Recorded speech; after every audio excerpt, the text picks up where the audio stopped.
So I have no talent at drawing at all, can make neat drawings, and then I can cut them out and I can paste them into my documents so that I can combine pictures and words. And then I can send it onto the electronic mailbox so somebody else that's living here in Aspen can dial up a phone number and get their mail and see this drawing that I made. So we're starting to break out, and you can just see it now. And it's really exciting. What if Steve Jobs predicted the AI revolution 40 years before ChatGPT existed? In this video, we unpack his chillingly accurate 1983 speech, where he described machines that capture the underlying principles of human genius, a prophecy now coming true with tools like Claude 3 and custom GPTs. You'll discover how Jobs' vision of programs as archetypal ideas rewires what AI can do for you today. Stick around to the end, where we reveal how his dream of asking Aristotle questions is already happening in labs, and how you can harness this today to future-proof your career.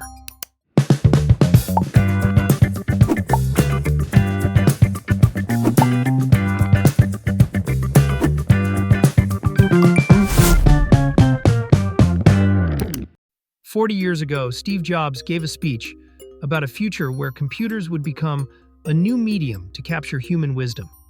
Today, AI is fulfilling that prophecy, but most people are missing the point.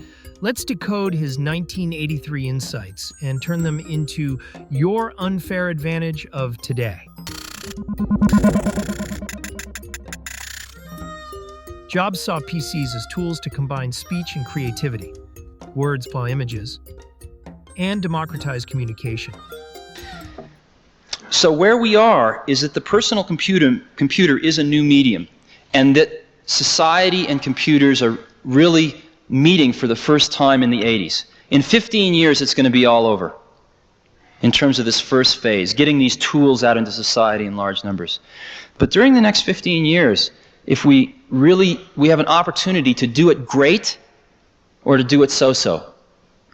And what a lot of us at Apple are working on is trying to do it great. What is a computer program? Do you know what a computer program is? Anybody? No? Sort of? Sort of. It's an odd thing. It's really an odd thing.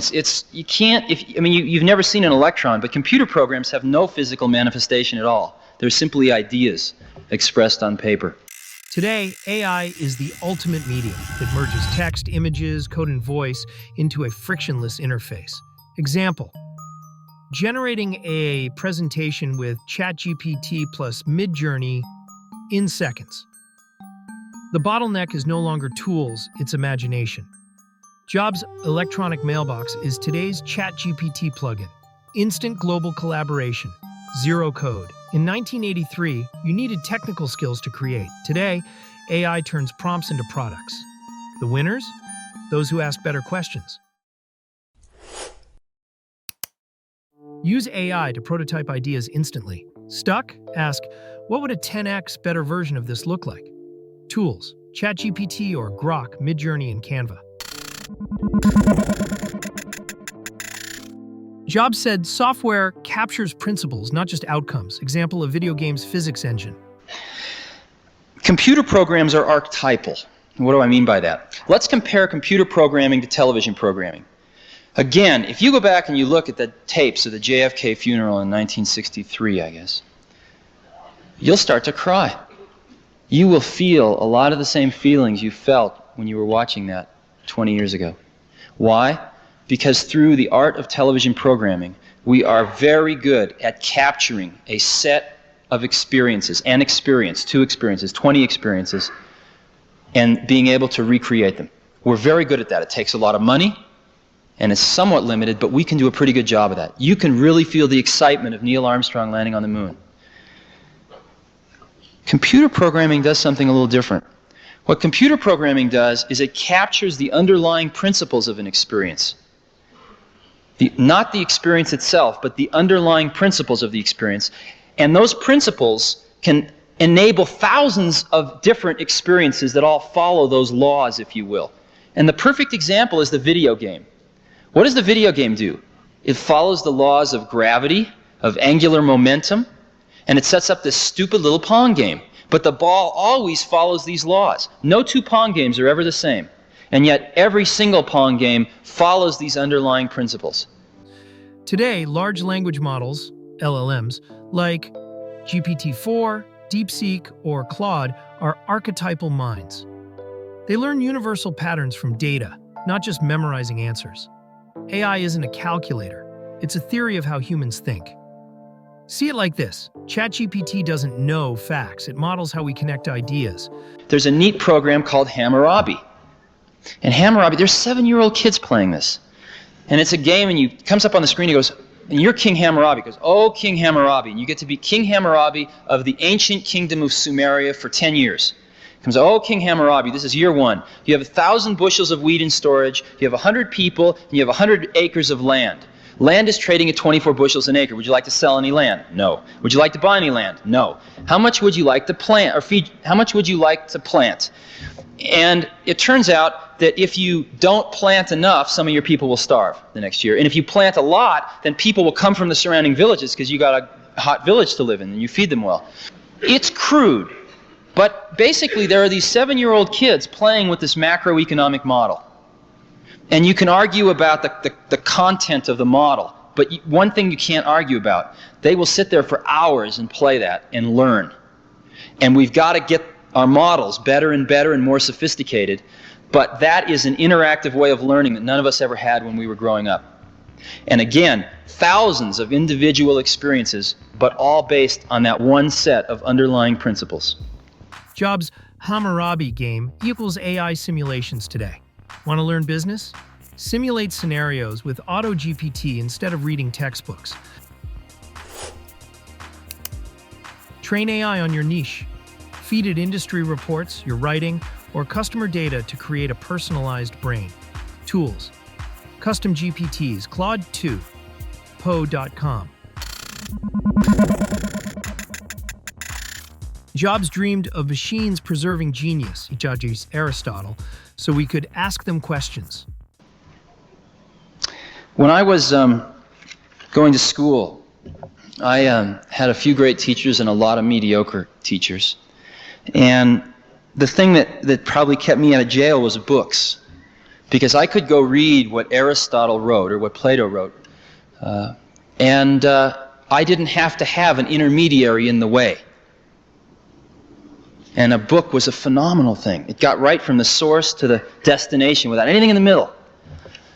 The problem was you can't ask Aristotle a question.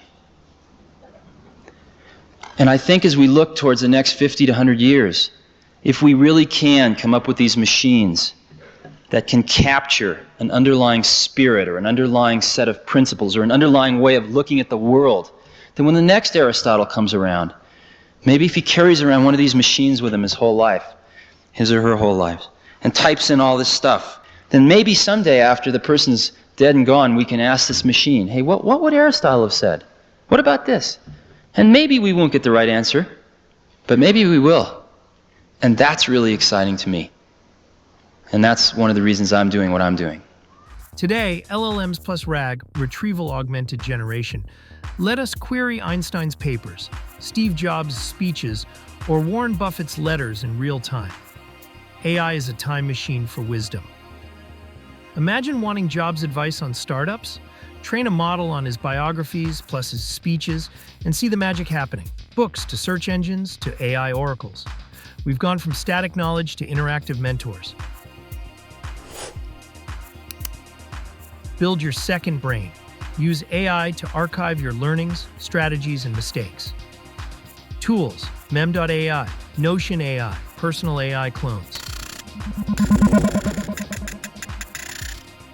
Jobs warned of a 15-year window to shape tech's impact. Do it great or do it poorly. We're now in the AI Cambrian explosion. Tools are evolving daily. Complacency equals obsolescence. AI won't replace you, but someone using AI will. Think of developers using GitHub Copilot code 55% faster. Remember Jobs saying, "We have an opportunity to do it great or to do it so-so." A lot of us at Apple are working on trying to do it great. So, adopt the 10% rule. Spend 10% of your day experimenting with AI. Start here. automate emails, research, or content repurposing. Jobs wasn't just predicting computers. He was predicting amplified humanity. The question isn't, will AI change the world? It's, will you let it change yours? Now, I have an assignment for all of you still watching. First, pick one AI tool from this video and use it today. Second, replay Jobs' full speech and ask, what would he build with ChatGPT? If this vision of tomorrow excites you as much as it does us, don't let the conversation end here. Join the tribe, hit subscribe, and turn on notifications so you never miss what's next. Smash that like button if this made you rethink AI's potential. It tells us to keep digging deeper. Share this with one person who needs to hear Jobs' words in 2025. Maybe it'll spark their breakthrough. Drop a comment. What blew your mind? What should we dissect next? Your ideas fuel this channel. The future isn't just coming, it's ours to code. Let's build it together.